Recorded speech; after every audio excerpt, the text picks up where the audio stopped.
Oke, Neri kita mau ngebahas soal meme-nya Maelstroy ya, atau orang sini tuh manggilnya am. Dan buat para fansnya Maelstroy ya di sini ya, lu stay tune karena yang gua bahas ini bakal bikin lu pada kaget. So, jadi apaan sih ini meme? Jadi ini meme itu satu orang ya yang muka itu dipakai. Biasanya ada green screen nih. Jadi misalnya ada hal-hal apa gitu dipakainya ngeriaknya ini orang. Jadi ini meme itu asalnya dari TikTok ya. Gara-gara diposting-postingin tuh sama anak TikTok tuh kayak emot-emotnya dia buat ngapa-ngapain. Cuman yang ini aslinya ceritanya ini tuh dark banget. Dan ini orang perjalanan ceritanya pun panjang. Jadi itu streamer Belarus ya daerah-daerah deket Rusia situ. Dan dia tuh salah satu streamer yang paling berpengaruh sama paling ngetop di sono. Fansnya juga banyak. Kenapa dia bisa ngetop? Karena streamingnya dia tuh toxic gitu loh. Kalau lagi main game atau ngomong sama orang tuh gak segan-segan ngata-ngatain orang. Dan dia tuh awal terkenalnya tuh dari game Minecraft sama Ome TV. Yaitu dia sering streaming toxic. Cuma belakangan tuh berevolusi karena dia udah fansnya banyak ya, streaming dia tuh jadi misalnya lu mau dia ngelakuin sesuatu gitu yang gila-gila, lu tinggal bayar dia aja, otomatis ntar dia lakuin di situ di live. Nah dia makin terkenal lagi, dia disponsorin dah sama judol dan dia tuh kerjaannya main judi. Nah di situ tuh akhirnya tuh dia jadi makin rame, makin gila. Nah, belakangan tuh udah mulai berubah lagi streamingnya. Dia ngumpulin teman-temannya dia, cewek-cewek juga, ya flexing-flexing lah kalau kita bilang. Dan dia akhirnya berbalik, dulu dibayar sama orang buat ngelakuin hal gila. Nah, dia sekarang ngebayar orang buat ngelakuin hal gila. Misalnya ada streamer siapa gitu lagi main apa sama dia, itu dibayar. Oh, lu cukur rambut lu sampai botak nih, gua kasih 100 juta. Atau misalnya suruh tato, apa suruh bugil juga ada. Makanya tuh yang gila-gila ya dia tuh streamingnya. Ada suruh bocil-bocil cewek tuh disuruh telanjang sama dia dibayar. Dan gara-gara ini video dia juga waktu itu di YouTube banyak dihapus. Nah cuman dia ada final kesalahannya nih. Jadi dia ada satu streaming tuh sama cewek model. Nah di situ tuh dia nggak suka gitu loh. Jadi si cewek ini dominan ngomongnya dan ngasih pertanyaan-pertanyaan tuh yang dia nggak bisa jawab. Dia akhirnya emosi, tuh cewek digebok, habis itu didedotin mukanya ke meja. Yang akhirnya tuh cewek udah palanya bocor, terus mulutnya berdarah-darah. Dan akhirnya YouTube ngelihat hal ini, wah ini udah mesti di stop karena dia juga banyak di report. Ya udah, akhirnya channel dia di stop sama itu di ban. Nah, cuman ternyata orang-orang juga ngegali-gali juga. Ternyata dia ngelakuin begini tuh ke cewek udah sering, nggak cuma kali ini. Ya, misalkan itu cewek tuh ngelakuin hal yang dia kagak suka, atau ngomong yang dia kagak suka, atau ngisengin dia. Dia tuh nggak segan-segan buat nabok, atau mukul. Makanya wajar aja sih YouTube tuh nge-ban dia. Cuman YouTube tuh salah satu kalau gue bilang ya, itu platform yang berani gue bilang. Dan gue bilang bagus, karena berani nge-ban dia. Karena oh iya platform lain beberapa tuh nggak berani nge-ban dia. Kenapa? Karena fansnya banyak, terus kebawa viewer juga. Mungkin YouTube juga mikir kali, ini kalau dibiarin ini orang makin lama makin gila nih. Lama-lama nih orang yang nge-views dia juga bisa ikut-ikutan gila nih. Makanya udah dah di-ban aja sekalian. Nah, di sini nih dia end karir streamer dia di YouTube. Cuman gara-gara dia di-ban di YouTube, itu akhirnya jadi ngomongan banyak orang. Dan akhirnya tuh di negara asal dia tuh di Belarus tuh dia diselidikin. Ternyata dia udah lari dari wajib militer, terus ngelakuin hal-hal ilegal ya, kayak tadi ngebayar orang, bocil-bocil tuh buat telanjang lah, terus segala mukul, domestic violence, semua segala macem.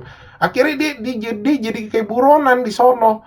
Nah, akhirnya dia kabur ke Rusia. Di Rusia juga dia kabur karena Rusia masih ada hubungan kayak diplomatis sama Belarusia. Nah, dia akhirnya pindah-pindah tuh. Ada sempat ke Arab lah, ada sempat ke Turki lah.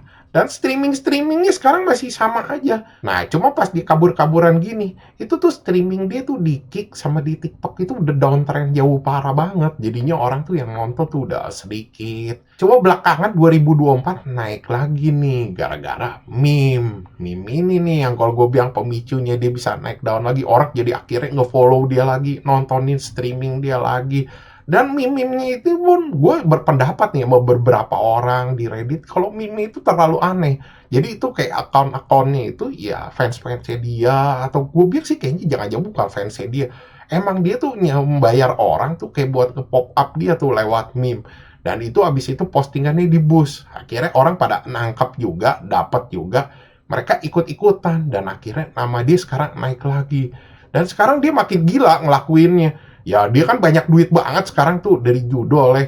Ya dia bisa suruh Mister Beast say hi ke dia, itu di-donate berapa. Atau iShowSpeed itu disuruh follow dia sampai dikasih 300.000 US dollar. Pokoknya banyak hal-hal tuh yang gila yang dia lakuin tuh, kayak bayar pemain bola juga, Mbappe juga dibayar sama dia buat say hi sama dia. Dan yang paling gila tuh di Rusia akhirnya naik traffic lagi tuh dia gara-gara ngundang tuh rapper terkenal di sono. Dan lu juga pasti tahu ini rapper yang namanya Morgan Stain. Itu tuh kalau di Indo tuh meme-nya Jancuk Pristel Penayo. Itu yang waktu itu yang pakai topeng hanger. Itu kan lagunya terkenal banget tuh, Crystal Moetnya dia di Rusia. Itu bisa diundang sama dia. Dia nggak tahu dah, orang pada mikir katanya, wah jangan-jangan berapa juta dolar. Yang paling gila ya, cewek yang pernah digebukin sama dia itu tuh bisa dipanggil, diundang, dan orang nebak nih jangan-jangan rate-nya itu $500.000 sampai $1 juta bisa dibayar sama dia. Jadi itu dia udah, kalau kita bilang nih udah gara-gara duit tuh dia bisa ngelakuin apa aja sekarang, dan fansnya dia sekarang makin gila gara-gara itu. Nah kalau di Indo nih gue lihat nih, ini sih juga celaka, tau gak lu ini meme kenapa? Karena tuh Indo itu salah satu tuh yang trafficnya paling gede posting-postingin meme dia, nonton juga. Sama kalau lu perhatiin ya, orang-orang yang pada posting-postingin meme-nya dia ini, lu lihat deh, itu rata-rata pakai watermark judi. Jadi gue mikir, jangan-jangan nih yang posting-postingin meme dia nih yang pakai WM judi, ini ada link-linknya juga judi itu ke si Melstroy itu, atau ke perusahaan-perusahaan yang support si Melstroy. Itu artinya apa? Jadi yang posting-posting itu dapat duit, Melstroy dapat duit. Lu kebagian gobloknya nge-share-nge-sharein post-postan meme-meme kayak begini. Dan ini sebenarnya kalau gue bilang gila, tau gak lu gilanya kenapa? Karena banyak bocil-bocil di sini tuh yang nganggap si Melstroy ini Sigma, mampus gak lu? Lu bayangin aja. Jadi itu orang karena ngelihat itu dia banyak duit, bisa ngelakuin apa aja, dan dia juga katanya ngusung kesetaraan gender gitu. Jadi misalnya ada cewek, kalau itu kayak ngisengin dia atau ngomong sama dia gitu, marah-marah apa, dipukul atau dihajar wajar gitu. Jadi ini kayak udah stres gitu loh. Makanya gue kagak heran nih, misalkan ntar si Maestro itu ke Indonesia. Kenapa? Karena orang sini nih banyak yang FOMO-FOMO juga. Ntar pasti pada nge-shot kode, Maestro ke Indonesia, Maestro ke Indonesia. Akhirnya banyak yang ikut juga.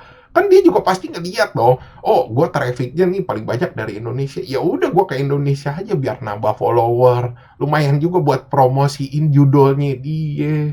Terus kalau segi konteks meme-nya, sebenarnya kalau konteksnya meme sih simpel-simpel aja ya. Buat kayak ngutarain atau ekspresi, misalnya lu lagi ngapa-ngapain, itu pakai meme-nya dia, pakai video-videonya dia aja gitu loh. Kayak dibikin-bikin, misalnya lu lagi kesenangan, lu lagi sedih gitu-gitu aja. Sebenarnya simpel-simpel aja kayak yang zaman dulu. Cuman sih gue bilang hati-hati sih posting-postingin meme gini. Ntar banyak bocil-bocil nih yang nggak ngerti beneran jadi fans dia. Apalagi ya semoga sih gue harap ya dengan video gue ini orang-orang juga jadi sadar, jadi stop, ya traffic ini juga nggak naik lagi. Kalau trafficnya naik lagi, untungnya apa buat kita? Ntar bocil-bocil jadi pada ngikut-ngikutin dia, terus judul-judulnya jadi makin nambah, kan goblok kita namanya. Oke, sekian gitu aja bahasan dari gue. Thanks for watching. Jangan lupa like, subscribe. Thank you.